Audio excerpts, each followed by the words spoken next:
ఏంటి అలా చూస్తున్నావు? నేనెవరో ఏంటో తెలీదు, నా గతం ఏంటో తెలీదు. ఆ రోజు ప్రమాదంలో ఉంటే సేవ్ చేసి హాస్పిటల్లో అడ్మిట్ చేశావు. అంతటితో నీ బాధ్యత తీరిపోయిందనుకుని వెళ్ళిపోయి ఉండొచ్చు కదా.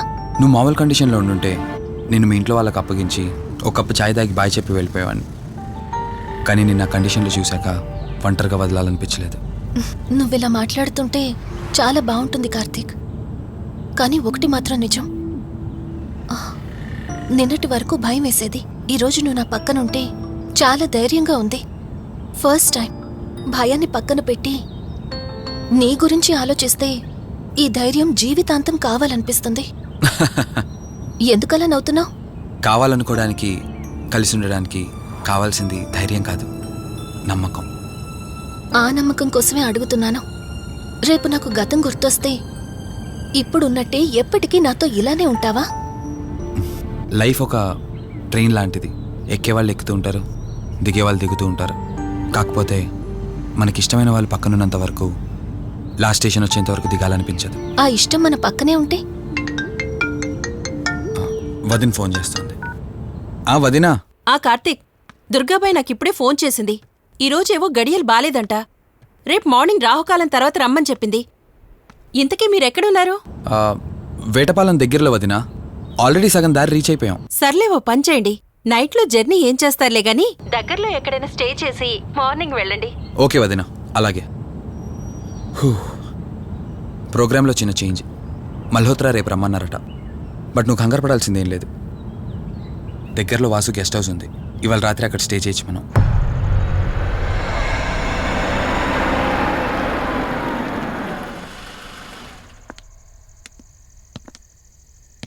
గెస్ట్ హౌస్ అంటే చిన్నదనుకున్నాను, కానీ పెద్దదే. డాక్టర్ కదా, ఆ మాత్రం సంపాదించుంటాడులే. నువ్వు ఈ రూమ్లో రెస్ట్ తీసుకో, నేను సోఫాలో పడుకుంటాను. సరే, గుడ్ నైట్.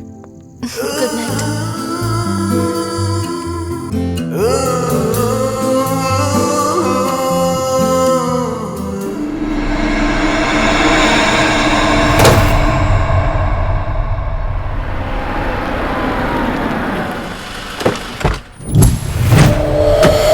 నేను చెప్పింది తన గురించే. చూసా, తన చుట్టే తిరుగుతున్న ఆత్మని చూసా. ఒంటరిగా ఉండలేక, వదిలి వెళ్ళలేక నీడై వెంబడిస్తోంది. అంటే మూలా నక్షత్రం మొదటి గడియల్లో జన్మించిన వాళ్ళు కోరికలు తీరకుండా రాహుకేతువు గడియల్లో మరణిస్తే ఆత్మగా మారి భూమి మీదే తిరుగుతూ ఉంటారు. దీన్ని అంతం చేయడం అంత సులభం కాదు. మరిప్పుడేం చేద్దాం? ఇక్కడ నుండి సరిగ్గా 1 మైలు దూరాన పురాతన రావి చెట్టు ఒకటుంది. ఆ చెట్టు మొదల దగ్గర దుర్గామాత విగ్రహం ఉంటుంది. ఈ రోజు రాత్రి సరిగ్గా 11 గంటలకు అక్కడికి రండి.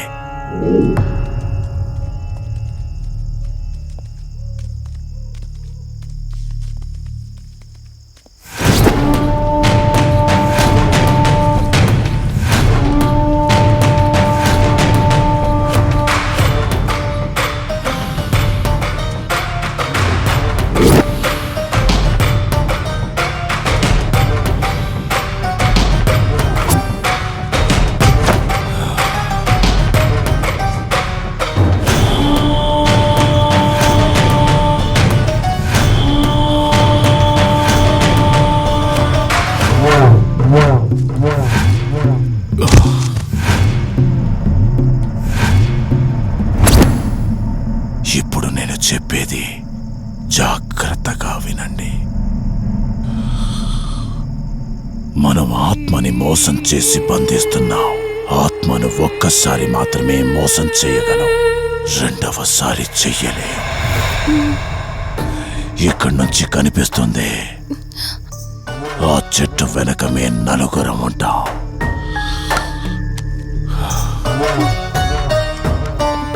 నువ్వు ఈ పుస్తకం చదవడం మొదలుపెట్టినప్పటి నుంచి వాడు కళ్ళు తెరిచేంత వరకు నువ్వు చదువుతూనే ఉండాలి.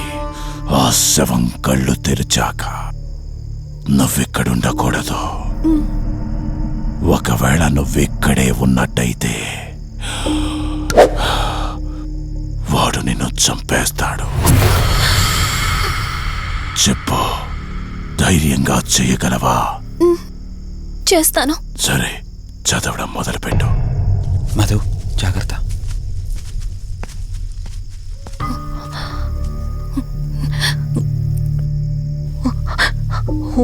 హ్రీం మే పాదు మూర్ధాన జ్వాల త్వక్షర మాతృక శ్రీం మే పరాత్ పాదం త్యక్షరి విశ్వమాతృక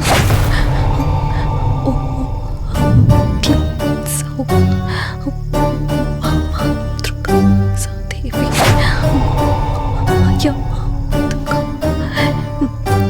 ఓం హ్రీం సౌ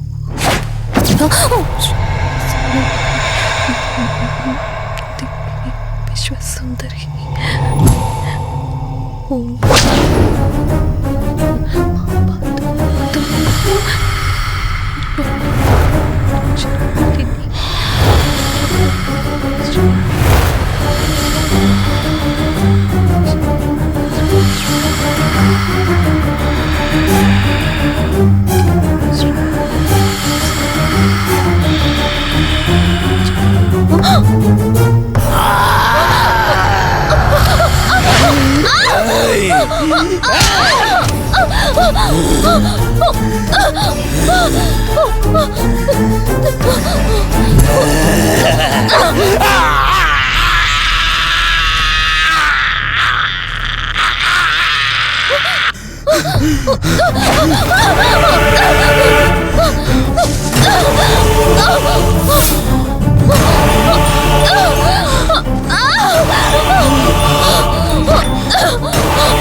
నీ గతమేంటో తెలియకపోయినా సరే, రేపటి నుంచి ఈ ఆత్మ అనేది నీ దగ్గరికి రాదు. ఇది తీసుకెళ్ళి ఏదైనా పాడుపడ్డ చెరువులో వదిలేయండి.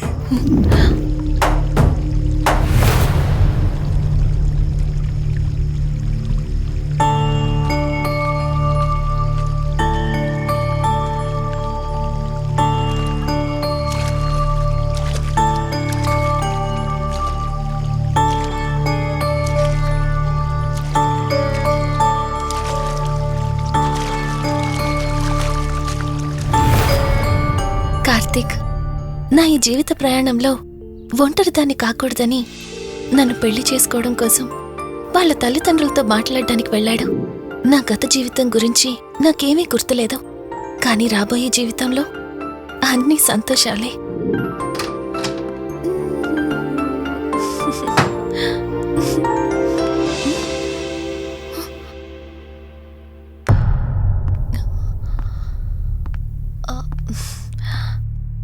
అక్కా, ఏమైంది?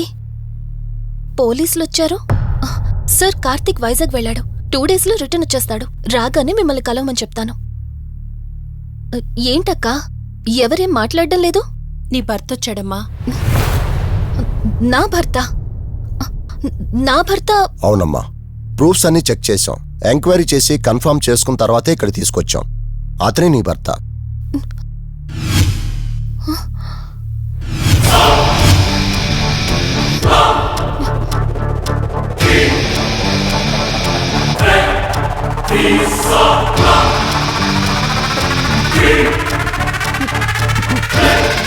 మీరు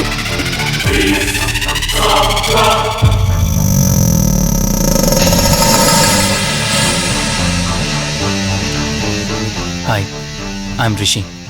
నేనే నీ భర్తని. నీ పేరు మధు కాదు, శివరంజని.